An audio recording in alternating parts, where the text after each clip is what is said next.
Guys, no choice talaga.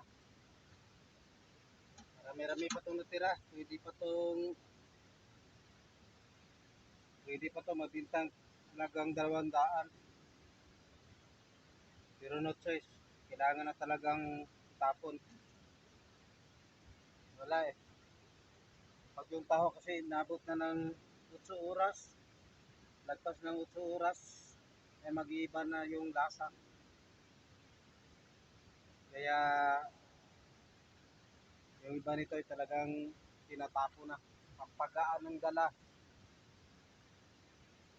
sayang. Matumal ngayon, matumal. Ito, ang dami pa.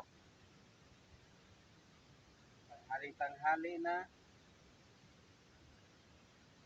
Wala tayong ibang gagawin nito kundi tatapon na talaga to. Tatapon to guys.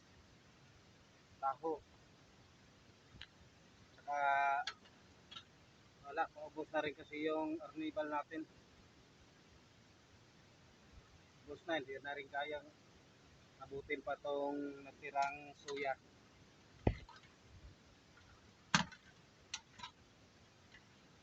Kaya wala po tayong pwedeng gawin ito kundi talagang itatapon na po ito.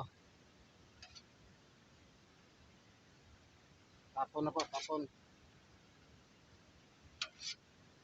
Wala eh.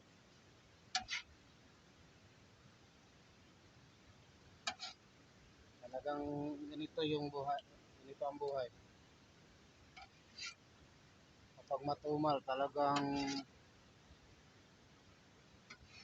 nababawasan yung dapat sana ay kikitain natin sa pagtitinda ng taho. Apo, tapon na po.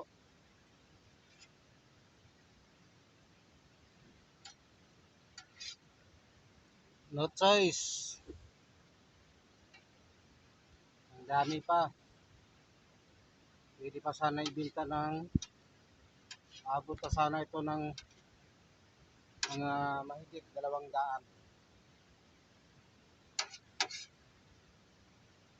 Sayang.